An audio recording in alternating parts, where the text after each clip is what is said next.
अध्याय 4 त्रयांजलि नीर। बचपन में मैं अपने दादा दादी के साथ कर्नाटक के एक छोटे से गांव में रहती थी। मेरी दादी कृष्णक्का एक सुंदर स्त्री थी, परंतु किसी त्योहार या महत्वपूर्ण अवसर के अतिरिक्त मैंने उन्हें सजते संवरते बहुत कम देखा। एक दिन जब मैं स्कूल से वापस आई तो पाया कि वे अपनी सिल्क की साड़ियों वाला और अन्य प्रिय वस्तुओं वाला लकड़ी का बड़ा सा संदूक खोलने जा रही थी। चूंकि वे उस खास संदूक को कभी कभार ही खोलती थी, अतः मेरे लिए हमेशा आकर्षण का केंद्र रहा। मैं सदैव काम छोड़कर उनके पास पहुंच जाती। इस बार भी वैसा ही था। अपना बस्ता एक ओर फेंक कर मैं दौड़कर उनके पास चली गई। मैंने झांक कर संदूक के अंदर देखा। उसमें चांदी की एक सिंदूर भरनी, चांदी के दस्ते वाला छोटा दर्पण, टूटा किंतु उपयोगी हाथी दांत का कंघा और चांदी के कुछ बर्तन थे। दादी ने बड़े गर्व से कहा, इन्हें पिताजी ने विवाह के समय मुझे दिया था। उनके पिताजी काफी पहले गुजर गए थे। मैंने हाथ में लेकर कुमकुम की डिबिया देखी। वो गोल आकार की बौनी पगोड़ा जैसी थी। एक सेकंड भी सोचे बिना मैंने उसका ढक्कन हटा दिया। उसमें 3 खाने थे। पहले में मधुमक्खी वाला मोम, दूसरे में नन्हा सा गोल दर्पण और सबसे नीचे कुमकुम रखने की जगह थी। मैं मंत्रमुग्ध थी। मैंने थोड़ा सकुचाते हुए कहा, अव्वा, आपकी सभी वस्तुओं में मुझे कुमकुम भरनी सर्वाधिक प्यारी लगी। मेरे बड़े होने पर क्या इसे आप मुझे देंगी? मेरे 13 पोते पोतियां हैं, सबको कुछ ना कुछ मिलेगा, परंतु इसे मैं तुम्हारे लिए रखूंगी। स्पष्ट उत्तर देते हुए वे मुस्कुराईं। इसके बाद वे पूर्णाकार दर्पण के समक्ष इत्मीनान से बैठ गईं। अपने बाल संवारे, नाक में नथनी और पीले ब्लाउज के साथ 9 गज की हरी बनारसी साड़ी पहनी, माथे पर बिंदी लगाई और कानों में मोती की छोटी बालियां पहनी तथा हाथों में सोने की 2 चूड़ियों के साथ हरे कांच की चूड़ियां पहनी। तत्पश्चात अपने जूड़े को फूलों से सजाया। वे उत्तरी कर्नाटक की वृद्ध महिला की संपूर्ण छवि प्रस्तुत कर रही थी। मैंने पूछा, अव्वा, आज तो कोई त्योहार भी नहीं है, आप इस तरह क्यों सजी हैं? क्या आप कहीं जा रही हैं? मैं दोपहर का भोजन करने बाहर जा रही हूँ और तुम्हें भी मेरे साथ चलना है। जल्दी से तैयार हो जाओ। कुछ पल मेरे चुप रहने के बाद उन्होंने आगे कहा, अपनी अपराह्न कक्षा की चिंता मत करो, तुम्हारी टीचर भी वहां आ रही है।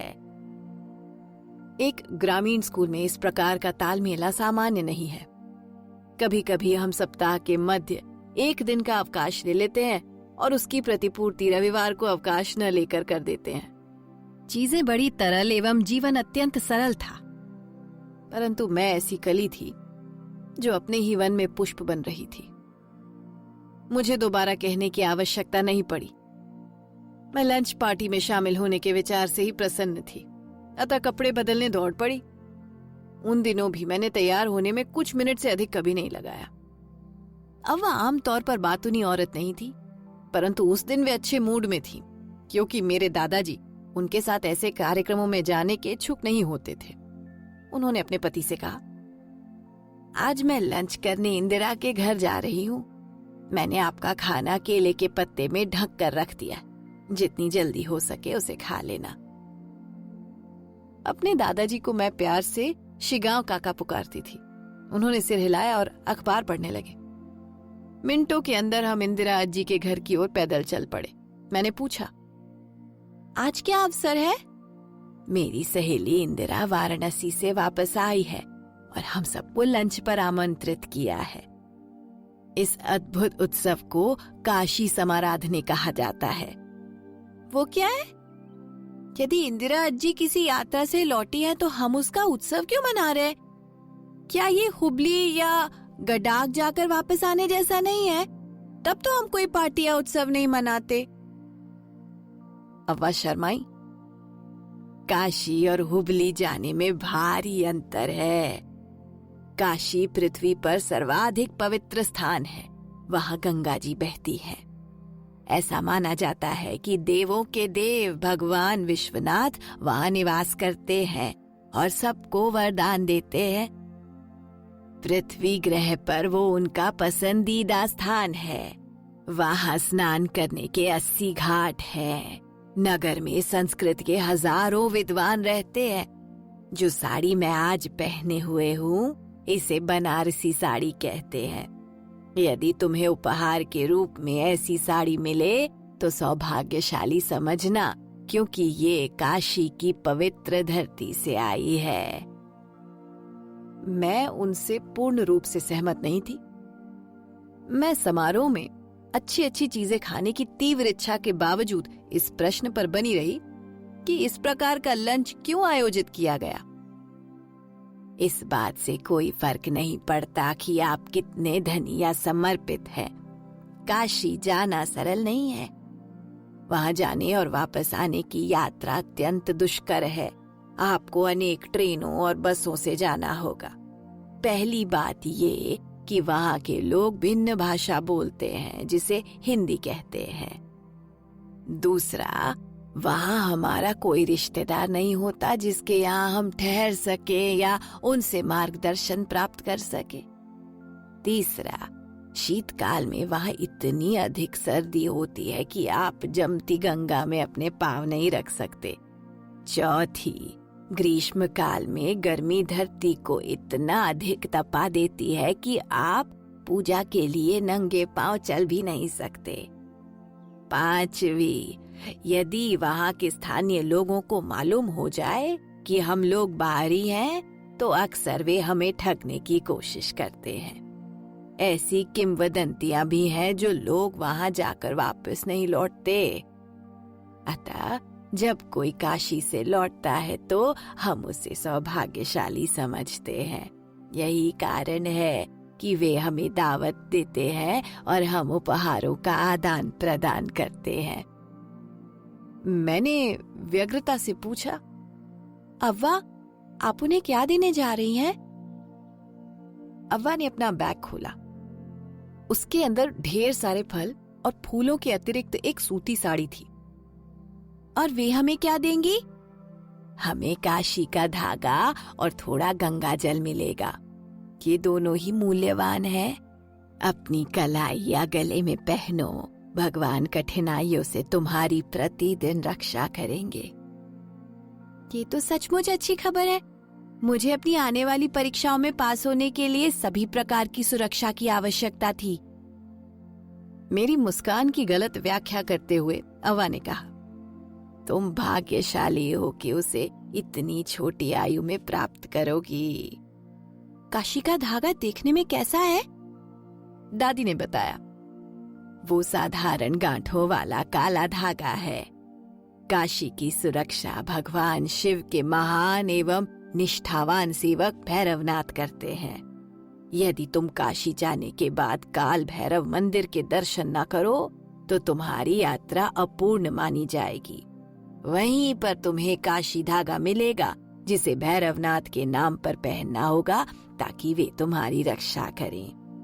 चूंकि काशी की यात्रा कठिन है, इसलिए वे तुम्हारे सुरक्षित घर वापस पहुंचने तक अदृश्य रूप से तुम्हारे साथ चलेंगे।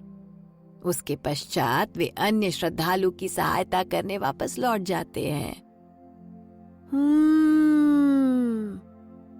मैंने सोचा, अगर उन्हें एक से अधिक लोगों की सहायता करनी हो तो? मेरे प्रश्न करने से पूर्व ही अव्वा ने उत्तर दे दिया, मैं जानती हूँ कि अब तुम मुझसे क्या पूछने जा रही हो। भैरवनाथ अपनी इच्छा अनुसार अनेक रूप धारण कर सकते हैं। उसके बजाय मैंने पूछा, गंगा जल का क्या उपयोग है?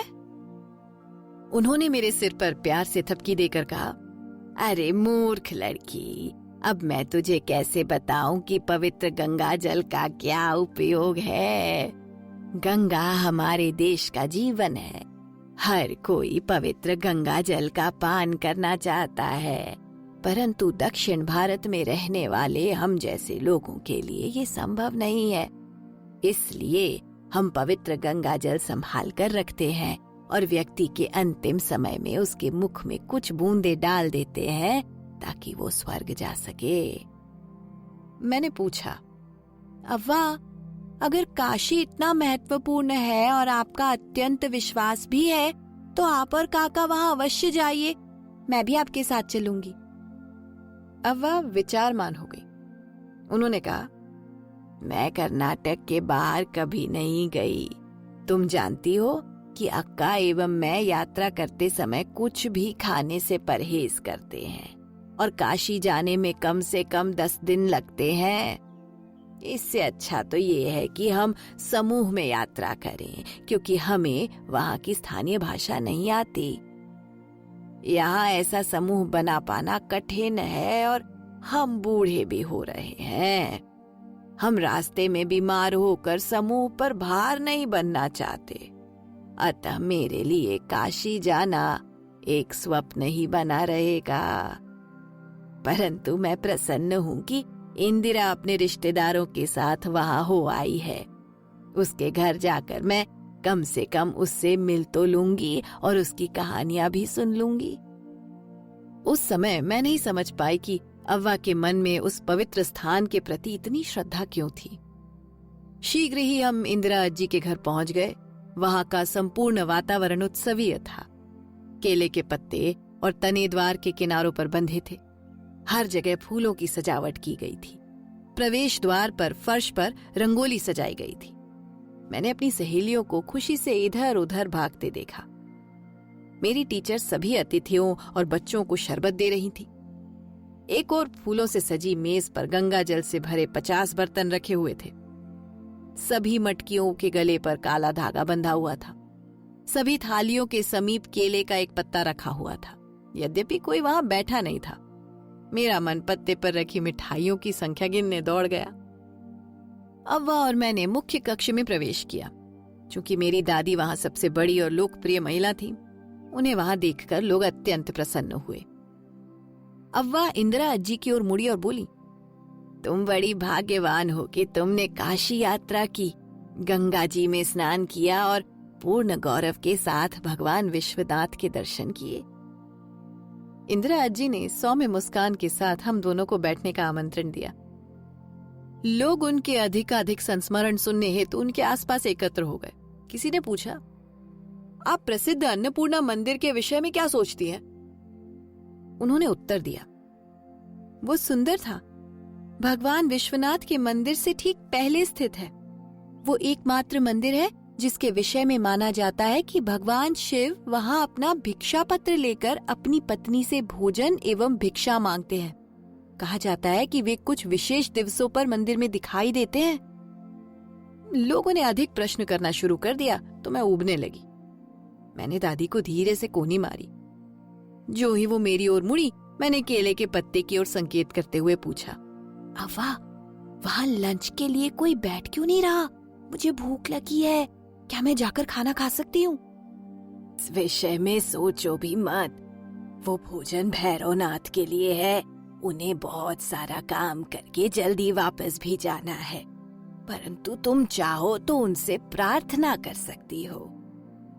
मैंने उस स्थान पर किसी को बैठे नहीं देखा। मुझे याद आया कि वे अदृश्य रहते हैं, अतः मैंने अपने दोनों हाथ जोड़कर केले के पत्ते की ओर मुंह करके प्रार्थना कर ली। थोड़ी देर बाद हम सब ने मिलकर स्वादिष्ट भोजन किया। वापस आते समय दादी ने टिप्पणी की, ये सुनना कितना विस्मयकारी है कि इंदिरा ने गंगा जी से 3 अंजलि जल लेकर उदीयमान रवि को प्रणाम किया। वो दृश्य अवश्य ही सुंदर रहा होगा। कभी कभी मेरी भी वैसा करने की इच्छा होती है। मैंने स्वयं को इस बात से राजी कर लिया है कि मेरे बगीचे की नदिका भी गंगा का एक अन्य रूप है, और यदि मैं उसकी पूजा करूं तो वो भी काशी में गंगा जी को पूजने जैसा ही उत्तम है। हमारे वापस घर पहुंचते पहुंचते शाम हो गई और मैंने अपने दादाजी को बरामदे में बैठे देखा। काका मेरे अच्छे मित्र हैं, अतः मैं दिन की घटनाओं की जानकारी देने हेतु दौड़कर उनके पास चली गई। उनके पास पहुंचते ही उन्होंने मुस्कुराकर पूछा, तुम्हारी दादी ने तुम्हें इस विषय में बताया कि काशी में किसका अनिवार्यतः त्याग करना होगा। आप किस विषय में बात कर रहे हैं काका? प्राचीन समय में काशी की यात्रा में दिन नहीं बल्कि महीनों लगते थे। आज हमारे पास रेलगाड़ियां व सड़कें हैं, परंतु तब लोगों को पैदल चलकर अनेक नदियां और जंगल पार करते समय मार्ग में कई खतरों का सामना करना पड़ता था। अनेक लोग जीवित वापस नहीं आते थे। अकबर ने काशी में प्रवेश हेतु जजिया कर को समाप्त कर दिया था, परंतु औरंगजेब ने उसे पुनः लागू कर दिया। इसलिए काशी की यात्रा महंगी हो गई। यदि कोई व्यक्ति सफलतापूर्वक काशी की यात्रा कर लेता था तो वो गंगा से 3 अंजलि जल लेकर सूर्य को साक्षी मानकर अपनी किसी प्रियतोत्तम वस्तु को त्यागने का प्रण लेता था। इस प्रकार गंगा को दिया गया वचन अनुलंघ्य होता था और व्यक्ति को हर हाल में उसका पालन करना पड़ता था। काका की बातें सुनकर मैं आनंदित थी और उनके गहरी सांस लेने तक मैंने प्रतीक्षा की। काका ने बताया, कुछ नियम हैं जिनका पालन आपको अवश्य करना होगा। कौन से नियम? कोई चावल, गेहूं का आटा, दूध, मूंग की दाल, घी या मक्खन खाना नहीं छोड़ सकता। व्यक्ति अपने आसपास या अपने क्षेत्र में पैदा होने वाली कोई सब्जी, फल या अपनी सबसे प्यारी मिठाई का त्याग कर सकता है। अतः यदि तुम्हें जलेबी अच्छी लगती है तो उससे दूर रहने का प्रण लेना होगा, परंतु आप कद्दू जैसी अपनी किसी अप्रिय वस्तु का परित्याग नहीं कर सकते। जब भी तुम अपनी त्यागी हुई प्रिय वस्तु को देखोगी तो तुम्हें काशी की याद आएगी। ये तो बड़ा कठिन है काका। काका ने जैसे मेरी बात सुनी ही न हो और उन्होंने बोलना जारी रखा। यदि कोई पति पत्नी एक साथ काशी जाते हैं तो वे समान वस्तु को छोड़ सकते हैं। ये सरल है और तब उन्हें अलग अलग भोजन नहीं बनाना पड़ेगा। परंतु यदि पति एवं पत्नी अलग अलग जाते हैं तो वे भिन्न भिन्न चीजों को त्याग सकते हैं। उस स्थिति में एक की छोड़ी हुई वस्तु से दूसरे को भी परहेज करना होगा। इस बीच अव्वा भी बरामदे में पहुंच गई। ये तो बड़ा कठिन है, मैं जोर से बोली। काका, अपनी प्रिय वस्तु को त्यागना तो बड़ा कठिन है। ये तो व्यक्ति पर निर्भर करता है। यदि आप अपने वचन को हृदय और आत्मा से पूरा करना चाहते हो तो समय के साथ वस्तु के प्रति आसक्ति भी टूट जाएगी और इस प्रकार सादा जीवन आपकी आदत बन जाएगी। मैंने अपने शरारती अंदाज में कहा, काका, आप काशी जाएंगे तो क्या छोड़ेंगे? काका अपनी आंखों में चमक लाते हुए बोले, मैं तुम्हारी अव्वा से प्यार करता हूँ, इसलिए काशी कभी नहीं जाऊंगा। यद्यपि अव्वा बूढ़ी थी, फिर भी शर्माते हुए अंदर चली गई। वे थोड़े अधिक गंभीर स्वर में बोले, वहां जाना हमारे वश में नहीं है। ये तो भगवान विश्वनाथ की इच्छा है। हमारा समय आएगा तो वो हमें बुला लेंगे। समय पंख लगाकर उड़ने लगा। मौसम बीतते गए। अव्वा काशी गए बिना ही स्वर्ग से धार गई। उनकी मृत्यु उनकी इच्छानुसार भीमाष्टमी को हुई। ऐसा माना जाता है कि उस दिन स्वर्ग के द्वार खुले रहते हैं। उस समय मैं पुणे में थी और जब तक हुबली पहुंची वे अग्नि में समाधिस्थ हो चुकी थी। मैं केवल उनकी राख और दीवार पर चित्र के ही दर्शन कर पाई। मेरी स्मृति में अव्वा की एक सक्रिय, खुशदिल, मददगार और प्यारी सी महिला की छवि अंकित है। अव्वा के अंतिम निर्देश के आधार पर मेरी चाची ने कुमकुम की डिबिया मुझे सौंप दी और मैंने उसे पुराने खजाने की भांति तिजोरी में सहेज कर रख दिया। परंतु मैं उसको कभी कभार ही इस्तेमाल करती थी, क्योंकि तब तक भारतीय बाजार में स्टिकर बिंदियों ने तहलका मचा दिया था। समय गुजरने के साथ मैंने गहन अध्ययन प्रारंभ कर दिया और बौद्ध धर्म के प्रति पूर्ण रूपेण मुग्ध हो गई। बुद्ध के करुणापूर्ण हृदय ने मुझे इतना विचलित कर दिया कि मैं उसे व्यक्त नहीं कर सकती, और ये भी जाना कि उन्होंने प्रसिद्ध मध्य मार्ग क्यों लिया था। बुद्धि जन्म का प्रतिनिधित्व एक चक्र एवं 2 हिरणों द्वारा किया जाता है। सारनाथ ने बुद्ध के जीवन में महत्वपूर्ण भूमिका अदा की थी और वाराणसी से कुछ किलोमीटर की दूरी पर स्थित हिरण उद्यान में उन्होंने अपना प्रथम धर्मोपदेश दिया था। तभी मुझे ज्ञात हुआ कि वरुणा और 80 नदियों के उस स्थान पर गंगा से संगम होने के कारण शहर को अपना नाम वाराणसी मिला। चिरकाल से इसे एक पवित्र स्थान माना जाता है। सन 629 में चीनी यात्री हुआन संग ने भारत की यात्रा की तो उसने मंदिरों, नदिकाओं और क्षेत्रीय धनाढ्यता के साथ वाराणसी का बड़े विस्तार से वर्णन किया, परंतु अधिक व्यस्त दिनचर्या के कारण ये मेरी प्राथमिकताओं की सूची में निचले पायदान पर था। सन 1995 में दीपावली के त्योहार के दौरान मुझे पुस्तक के रूप में एक उपहार प्राप्त हुआ। डायना एल एक द्वारा लिखी उस पुस्तक का नाम था बनारस सिटी ऑफ लाइट। मैंने त्योहारों की अफरा तफरी समाप्त होने के बाद पढ़ने के इरादे से एक तरफ रख दिया। उस वर्ष मेरे परिवार ने परंपरागत आरती के साथ दीपावली मनाने का निर्णय लिया। मैंने शयन कक्ष में जाकर पुरानी अलमारी खोली, पूजा के लिए चांदी की प्लेट खोजनी शुरू की। तभी अचानक मुझे कुमकुम की डिबिया दिखाई पड़ी। उसे देखते ही मुझे अव्वा की याद आ गई और मैं प्लेट खोजना भूल गई। मैंने धीरे से डिबिया निकाली और उनके कुमकुम लगाने की विधि का स्मरण किया। मैंने उन्हें काशी समाराधने हेतु सजते देखा और याद किया कि किस प्रकार हम दोनों लंच के लिए एक साथ पैदल गई थी। तब मैंने कुमकुम भरनी देने के लिए दादी को बहुत परेशान किया था। काशी की पवित्रता में वे हृदय से विश्वास करती थी, परंतु उन्होंने काशी की यात्रा कभी नहीं की और न ही कभी कहीं ना जा पाने का कोई अफसोस किया। मैंने अपने बारे में विचार किया, काशी जाना अब उतना कठिन नहीं है। इसके अलावा मेरे पास डायना की पुस्तक थी। वहां जाने से पूर्व शहर को समझने में ये मेरी सहायता करेगी। जो भी हो, अपनी दादी के लिए मैं ये यात्रा करूंगी। मेरी माँ ने मुझे पुकारते हुए कहा, तुम अंदर ध्यान कर रही हो क्या? यहाँ सब लोग तुम्हारी प्रतीक्षा कर रहे हैं। मैंने फुर्ती से चांदी की प्लेट खोजकर कुमकुम भरनी के साथ माँ को थमा दिया। उन्होंने कहा, अति सुंदर, ये मेरी माँ की कीमती धरोहर है। आज प्रार्थना के दौरान उनकी भावना हमारे साथ रहेगी। त्योहारों का मौसम समाप्त होने के बाद मैंने डायना की पुस्तक पढ़नी शुरू की। वस्तुतः वो हार्वर्ड में लेखिका की पीएचडी थीसिस थी। वो एक विदेशी महिला थी और हमारे देश में धर्म स्थलों का अध्ययन करने हेतु यहाँ 3 वर्ष रही। और एक मैं थी जो यहाँ कुछ नहीं कर रही थी। मुझे अपने आप पर शर्म आई। पुस्तक ने मुझे शीघ्रातिशीघ्र काशी जाने की प्रेरणा दी ताकि मैं अपने बाल्यकाल की जिज्ञासा और दादी की इच्छा पूर्ण कर सकूं। फरवरी 1996 में मैं अकेले वहां पहुंच गई। एक होटल में ठहरी और शहर के कोने में स्थित भगवान विश्वनाथ के मंदिर के दर्शन किए। अच्छी तरह नहा धोकर वहां एकत्र हुए भक्तों द्वारा 3 बिल्व पत्रों से उनकी पूजा की जाती थी। मंदिर के निकट कटीले तारों से घिरी ज्ञानवापी मस्जिद है, जहां सुरक्षा हेतु बंदूकधारी प्रहरी तैनात रहते हैं। मेरे मानस पटल पर उस स्थान की एक भिन्न छवि अंकित थी, जिसे देखकर मुझे थोड़ी निराशा हुई, परंतु सारे देश से पधारे विभिन्न आयु वर्ग के लोगों की आस्था देखकर मैं अचंभित थी।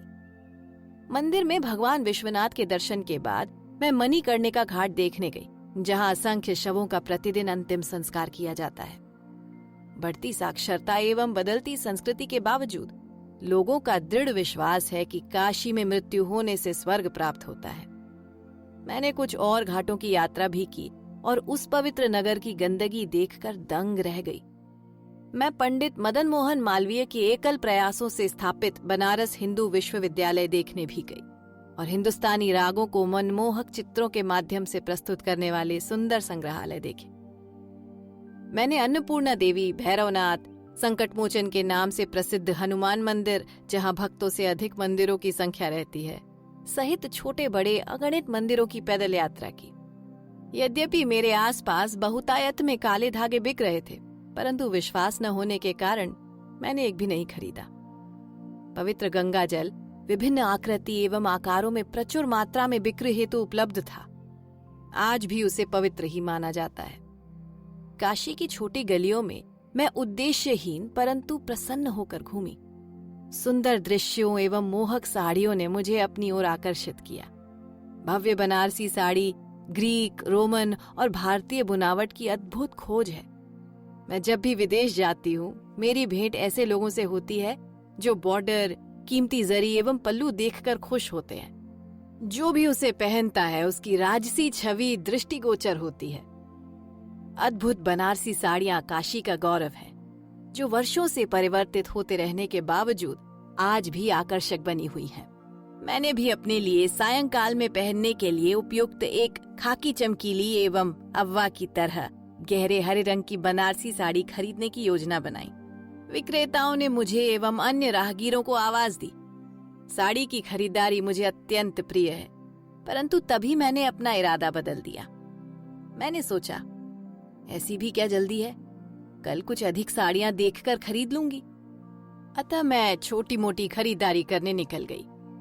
तब मैं वापस घाटों की ओर गई और अंत में व्यस्त दशाश्वमेध घाट पहुंची। वहां एकत्र भीड़ संध्या आरती की तैयारी कर रही थी। मैंने पर्यटकों पर नजर दौड़ाई। वे न केवल भिन्न राज्यों बल्कि भिन्न देशों से भी आए थे। वे अपने निकटस्थ क्षेत्रों की तस्वीरें ले रहे थे। गंदगी, तंग गलियां और उनकी एकांतिक समीपता से वे कदापि परेशान नहीं थे। साधु अर्धन ध्यान में थे और अधिकतर श्रद्धालु गंगा में डुबकी लगाने की तैयारी कर रहे थे। उन्हें देखकर मैं आकर्षित हुई। मैं भी गंगा स्नान क्यों नहीं कर सकती? संभवतः मैं भी गंगा में त्रयांजलि नीर का अर्घ्य देकर काशी का अपना अनुभव पूर्ण कर लूं। आसपास का कचरा देखकर मेरे मन में दूसरा विचार आया। मैं वहां डुबकी नहीं लगाना चाहती थी। मुझे गंगा घाट के समीप रहने वाले अपने एक पुराने मित्र अजय की याद आई। मैं उससे अपने लिए उपयुक्त कम भीड़भाड़ वाले किसी अधिक स्वच्छ स्थान के बारे में जानकारी प्राप्त करना चाहती थी। मैंने पास में ही एक लैंडलाइन देखकर उसे फोन किया। चूंकि मैंने अपनी यात्रा की पूर्व सूचना उसे नहीं दी थी, अतः उसका रुष्ट होना स्वाभाविक था। उसने मुझे यथास्थान बने रहने का सख्त निर्देश दिया और कुछ ही मिनटों में वो अपने स्कूटर से वहां पहुंच गया। उसने जोर देकर कहा, जब तुम्हारा मित्र इसी शहर में रहता है तो तुम होटल में क्यों ठहरी हो? तुम्हें तत्काल मेरे घर चलना होगा। मैं राजी हो गई। उसके स्नेहिल आतिथ्य को अस्वीकार करने का मेरे पास कोई कारण नहीं था। मैं उसकी हवेली में शिफ्ट हो गई। उसमें 3 परिवार रहते थे। प्रत्येक परिवार की अलग रसोई थी। एक विशाल भवन में वे अपने अलग खंडों में रहते थे। अजय के हिस्से वाले घर से शाम की रोशनी में गंगा का चमकता हुआ दृश्य दिखाई देता था। उसकी पत्नी निशी ने काशी की स्वादिष्ट मिठाइयों, बहुमूल्य भोजन एवं पान से मेरा सत्कार किया। बाद में वो मुझे अपनी हिंदुस्तानी संगीत समारोह में ले गया और उस्ताद बिस्मिल्ला खां एवं पंडित रविशंकर जैसे काशी के महान संगीतकारों के विषय में बताया। उसने बताया कि काशी संगीत प्रेमियों का भी प्रिय स्थान है। शहर यद्यपि गंदा था, परंतु जीवन एवं संस्कृति से ओतप्रोत था। प्रातःकाल भोर में ही मैं पवित्र डुबकी लगाने गंगा घाट पहुंच गई। मैं सीढ़ियों पर बैठ गई और उसके बाद कंधों तक जल में प्रविष्ट हो गई। सर्दी से मैं हतप्रभ थी और मेरे शरीर को नए तापमान से अभ्यस्त होने में थोड़ा समय लगा। मैंने हथेलियों में थोड़ा जल लिया और मेरा मन तत्काल वापस अव्वा के पास पहुंच गया। वे मुझे हरी साड़ी और पीला ब्लाउज पहने दिखाई पड़ी, मानो वे बड़े प्यार से मुझे देखते हुए गंगा की त्रयांजलि नीर के विषय में बता रही हूं। मैंने देखा कि काका सूर्यास्त के समय बरामदे में बैठे हुए मुझसे कह रहे हैं कि काशी की यात्रा करने वाले व्यक्ति का निर्णय भगवान विश्वनाथ ही करते हैं। मेरे वृद्ध दादा दादी को इस शहर एवं गंगा से कितना प्यार था। मेरी आंखों में आंसू आ गए। मैं भाग्यशाली हूं कि मुझे ऐसे शांत एवं दृढ़ विश्वासी दादा दादी मिले। मैंने सोचा, काशी की यात्रा अब कितनी आसान है। मैंने बेंगलुरु से दिल्ली के लिए उड़ान भरी और उसके बाद दिल्ली से वाराणसी यानी मात्र 5 घंटे में पहुंच गई। अब वहां काशी समाराधने या पवित्र जल अथवा काला धागा वितरित करने की कोई परंपरागत प्रथा नहीं है।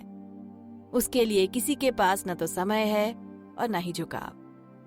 मैंने उदीयमान सूर्य की ओर निहारा और वापस अतीत से वर्तमान में आ गई। मैंने प्रथमांजलि ली और स्वयं से कहा, हे गंगा, सूर्यदेव को साक्षी मानकर ये जल मैं अपने दादा दादी की ओर से अर्पित कर रही हूँ। वे इस समय जहां कहीं भी हों, उनकी आत्मा को शांति मिले और वे प्रसन्न रहें।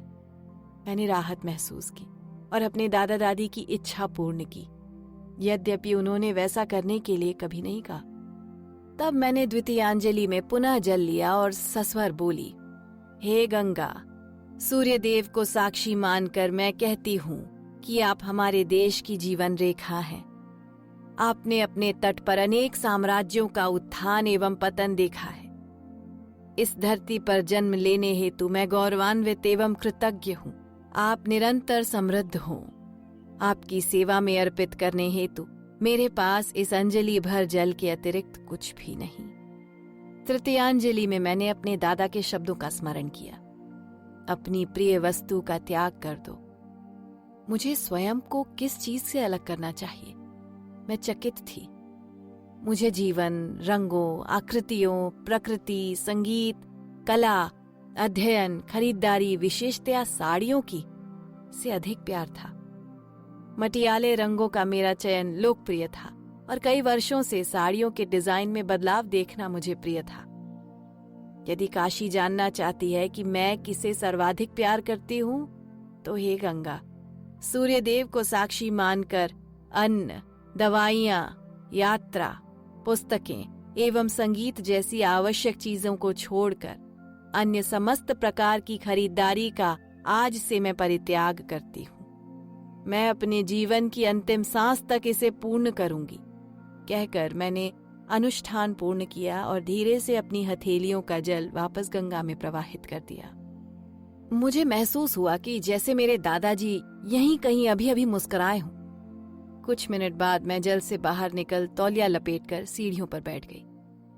इस प्रकार अब साड़ी के प्रति मुझे कोई लगाव नहीं रहेगा और मेरी कोई भी सहेली वैवाहिक खरीदारी हेतु अब मुझसे अनुरोध नहीं करेगी। मैं अपना प्रण पूरा कर पाने के प्रति चिंतित थी, क्योंकि उस दिन मैंने काशी में बनारसी साड़ियां खरीदने की योजना बनाई थी। मैं आश्चर्यचकित थी कि खरीदारी त्यागने की प्रेरणा तात्कालिक थी या किसी प्रकार पूर्व निर्धारित थी। आज के दिन मैं नहीं जानती। मैं खड़ी हुई, कपड़े बदले और अव्वा की भरनी से कुमकुम पाउडर निकालकर माथे पर लगाया। ये 20 वर्ष पुरानी बात है। सत्य ये है कि प्राण मुक्ति का द्वार सिद्ध हुआ। समय के साथ संग्रह की इच्छा समाप्त हो गई। वर्ष में एक बार मेरी कुछ जानी मानी सहेलियां और बहनें अपनी पसंद की साड़ियां देती और मैं लंबे समय तक उन्हें प्रसन्नतापूर्वक पहनती रही। समय बीतने के साथ मेरी उसमें भी रुचि समाप्त हो गई और मैंने उनसे अनुरोध किया कि अब वे मुझे उपहार स्वरूप कुछ भी न दें। उस अंतिमांजलि नीर ने मेरे जीवन को हमेशा के लिए बदल दिया।